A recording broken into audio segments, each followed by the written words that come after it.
بسم اللہ الرحمن الرحیم۔ السلام علیکم۔ ایک بہت ہی پیاری سی دعا کے ساتھ کہانی کا آغاز کرتے ہیں کہ اللہ تعالیٰ تمام بہن بیٹیوں کے نصیب اچھے کرے، آمین۔ طبیعت خراب ہوئی تو میرے شوہر اور میری ساس مجھے ہاسپٹل لے آئے تھے۔ ڈاکٹر نے دیکھا تو کہنے لگی کہ الٹرا ساؤنڈ ہوگا تو پتہ چلے گا کہ اصل مسئلہ کیا ہے۔ پھر اس نے الٹرا ساؤنڈ کیا اور اس کے بعد مسکراتی ہوئی کمرے سے باہر نکلی اور کہنے لگی کہ مبارک ہو آپ کو، بیبی ٹوئنز ہیں۔ میری ساس اور میرا شوہر ڈاکٹر کی بات سن کر خوش ہو گئے اور میرا شوہر تو جلدی سے آگے بڑھا اور کہنے لگا کہ ڈاکٹر صاحب بتائیں تو صحیح، بیٹے ہیں یا بیٹی؟ میری ساس نے بھی فوراً سے ڈاکٹر سے یہی سوال کیا تو ڈاکٹر کہنے لگی کہ دونوں بیٹیاں ہیں۔ یہ بات سننی تھی کہ میرے شوہر اور میری ساس کا موڈ خراب ہو گیا، کیونکہ پہلے ہی میری ایک بیٹی تھی اور اب 2 جڑواں بیٹیاں تھیں، تو وہ لوگ کیسے خوش ہو سکتے تھے۔ بہت ہی خراب موڈ کے ساتھ وہ مجھے گھر لے کر آئے تھے، لیکن جیسے ہی ہم گھر کے دروازے کے اندر داخل ہوئے، میری ساس نے مجھے باتیں سنانا شروع کر دی، بالکل اس طرح جیسے میں قصوروار ہوں یا بیٹیاں پیدا کرنا میرا ہی قصور تھا۔ پھر میرے شوہر نے بھی غصے میں بولنا شروع کر دیا، مجھے باتیں سنانا شروع کر دی، یہاں تک کہ نوبت یہاں تک آ گئی کہ میری ساس مجھے دھکے دینے لگی۔ میرے شوہر سے کہنے لگی کہ اسے گھر سے نکال دو۔ میں نیچے گری تو اوپر سے وہ لوگ مجھے مارنے لگے تھے۔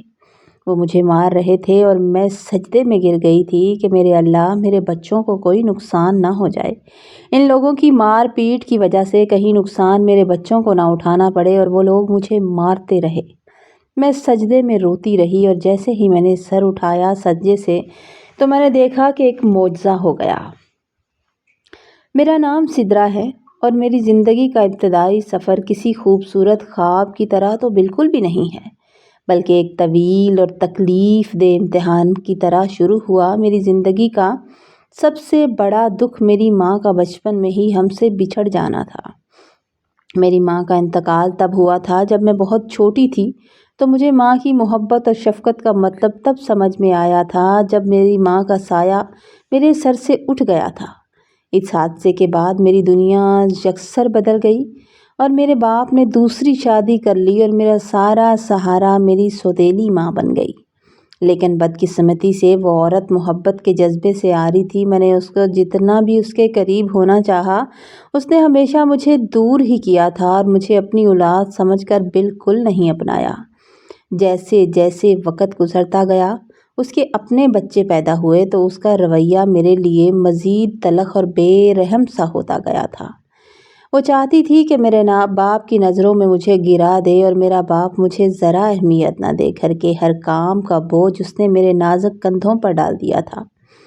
ہر وقت طبیعت خراب کا بہانہ کرتی اور خود آرام کرتی اور سارا کام مجھ سے کرواتی تھی۔ اگر مجھ سے ذرا بھی غلطی ہو جاتی تو وہ اپنی زبان سے میرے ابا سے میری ایسی شکایتیں کرتی کہ سننے والا بھی حیران رہ جاتا تھا۔ ابا جو ایک سیدھے سادے اور محنتی انسان تھے، وہ نہیں جانتے تھے کہ عورتوں میں کتنے مکر و فریب ہوتے ہیں۔ وہ میری سوتیلی ماں کی باتوں کے حصار میں بالکل قید ہو چکے تھے۔ وہ اس کی ہر بات پر اندھا یقین کر لیتے تھے اور سچ جانے بغیر مجھے سخت سست کہتے تھے اور ڈانٹ پلاتے تھے اور کہتے تھے کہ وہ تمہاری بڑی ہے اور تم اس کی بات مانا کرو۔ میں خاموشی سے سب سہتی تھی، یہ سوچ کر کہ شاید کسی دن حالات بہتر ہو جائیں گے، شاید میرا صبر کسی دن رنگ لائے گا، مگر میرا یہ صبر ان کے لیے مزید حوصلہ افزائی کا باعث بن جاتا تھا۔ میری ماں کو لگتا تھا کہ یہ گونگی بہری ہے اور اس کے ساتھ میں جو بھی سلوک کروں یہ کون سا اپنے باپ کو بتائے گی۔ میری سوتیلی ماں کی دیدہ دلیری اور ظلم کا ایک اور باب میرے کپڑوں کے معاملے میں کھلتا تھا۔ میرے ابا میرے خرچ کے لیے، میری ضروریات پورے کرنے کے لیے میری ماں کو الگ سے پیسے دیتے تھے۔ وہ جب بھی پیسے دیتے، سوتیلی ماں ان پیسوں کا رخ اپنے بچوں کی طرف موڑ دیتی تھی اور ان پیسوں کے اپنے بچوں کے لیے بازار سے نئے اور مہنگے کپڑے لے آتی تھی، مگر میرے لیے اس کے پاس ہمیشہ اپنے پرانے جگہ سے پھٹے ہوئے دوپٹے یا پرانی چادریں ہوتی تھی، جن کو جوڑ جاڑ کر وہ میرا سوٹ بنا دیا کرتی تھی۔